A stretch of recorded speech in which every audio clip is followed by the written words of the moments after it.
আমরা বাঙালিরা তো হইছি জনদরদি। কারণ এই যে জনদরদি মানে আমরা দরদ দেখাইতেছি, তো দরদ দেখাইলে তো আমি মনে করি যে সবার জন্য দেখানো উচিত। একজনের কিলে দেখাইবেন যাত্রা আমনের ডিমান্ড চার্জ, মিটার চার্জ, থামের চার্জ, এটা সেটা বিভিন্ন রকমের ব্যাট যারা নিতেছে হেতারা কি আসলে কি গরিব নি? এই যে পল্লী বিদ্যুতের কথা কই, পল্লী বিদ্যুতের যে মালিক এরা কিন্তু আপনারা অনেকেই জানেন যে এটা সরকারি, কিন্তু এটা আসলে সরকারি নয়। এই যে আপনার জায়গার উপরে একটা থাম বসাই দিছে, তো এই থাম বসানোর কারণে ওই জায়গাটা আপনার বেকার হয়ে গেছে, মানে ওই জায়গাটা আপনি কোনো কাজেই আপনি ব্যবহার করতে পারেন না। ওইটাতে না কোনো একটা সিন উঠাইতে নারবেন, না কোনো একটা ঘর উঠাইতে নারবেন, মানে সব দিক দিয়ে কিন্তু আপনার লস। এরপরেও আমরা কিন্তু হেতাগর করে কিন্তু আমরা সুন্দরভাবে কিন্তু জায়গাটা দিয়ে দিতেছি। কেন? এই যে মনে করেন রবি বলেন, এয়ারটেল বলেন, টেলিটক বলেন, বাংলালিংক বলেন, গ্রামীণ বলেন, এরা যে এদের যে টাওয়ারগুলো বসাইতেছে, এরা কি ফ্রিতে বসাইতেছে?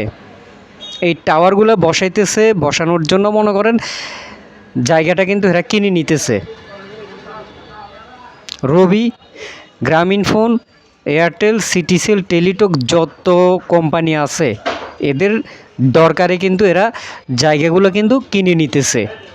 এরপরে দেখেন যে সরকারি কোনো কাজে যদি কোনো জায়গার প্রয়োজন হয়, যেটা মনে করেন মালিকানা কোনো জায়গা, ওই জায়গাটাও কিন্তু এরা কিনে নিতেছে। যেটা মনে করেন খালের কাজে প্রয়োজন বা বিভিন্ন কাজে যখন প্রয়োজন হয় এরা কিন্তু এই জায়গাটা কিন্তু কিনে নিতেছে, মালিক থেকে কিনে নিতেছে। তাহলে আপনার বিদ্যুতের বেলায় কিনলে আপনার ঠিক তার উল্টাটা। বিদ্যুৎ কি আমগরে কি ফ্রি দিতেছে? বিদ্যুৎ বিদ্যুৎ কোম্পানি কি আপনার জায়গা কি কিনে নিতে পারে না? তারা কি গরিব?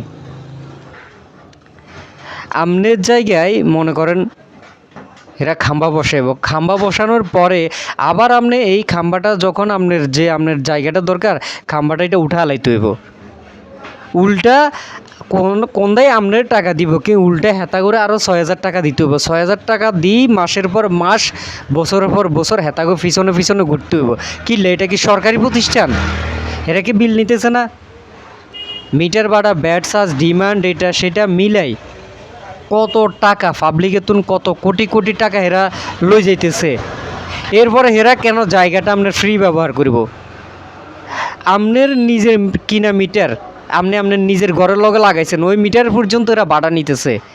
এরা কি গরিব? এরা কি ফকির? এরা কি ভিক্ষা ভিক্ষা করি খায়? এটা হয়তো বা আপনার মাথায় ছিল না, তাই আজকে মানে আপডেটটা দিয়ে দিলাম আর কি। প্রত্যেকটা কোম্পানি তো মনে করেন না তাদের প্রয়োজনে জায়গাগুলো কিনতেছে।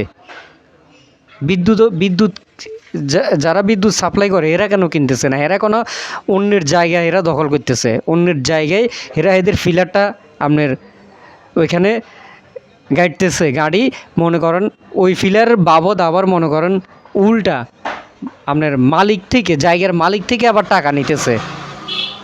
এটার প্রতিবাদ কি আপনারা করতেন নয়? এটার প্রতিবাদ না করলে দেখবেন একসময় আপনার কোটি টাকার জায়গার উপরেও কিন্তু এরা ফিলার স্থাপন করব, ফিলার গাড়ি ফেলব, তখন কিন্তু আর কোনো প্রতিবাদ করতে নারতেন না। কবে এটা যুগের পর যুগ এইভাবে তো চলিয়ে আসতেছে। কেন? অন্যান্য কোম্পানিরা ঠিক যেভাবে জায়গা কিনতেছে এরা কিনি নেক, এদের প্রয়োজন এরা কিনি নেক। খাম্বাটা আপনার জায়গায় বসাই দিল আর আপনি কিছু করলেন না। তারের টাকা থেকে শুরু করি আপনার মিটারের টাকা, এরা যে লাগাই দিব এটার টাকা, সব টাকাই তো মনে করেন আমগো কাছ থেকে নিতেছে। এই যে বিদ্যুৎ বিল আসতেছে, আগে হয়তো 2,000 টাকা, আপনার 200 টাকা, এখন ওই একই মিটারে 1,000 টাকা, 1,200 টাকা, 1,500 টাকা। এই টাকাটা কীভাবে আসতেছে? এরপরে আপনার ইউনিট, আপনার 300 ইউনিট পর্যন্ত এক রেট, 300 ইউনিটের বেশি জ্বালাইলে আপনার আরেক রেট। 300 ইউনিটের বেশি জ্বালাইলে কি এদের ইউনিট বেশি খরচ হইতেছে? মানে টাকাটা বেশি খরচ হইতেছে। 300 ইউনিট পর্যন্ত যদি আপনার 10 টাকা করে নেন, 300 ইউনিটের পরে যেই ইউনিটটা আইব ওই ইউনিটের দাম আপনার নিতেছে 15 টাকা, 14 টাকা। কেন? এই প্রতিবাদটা আপনারা করতেন না।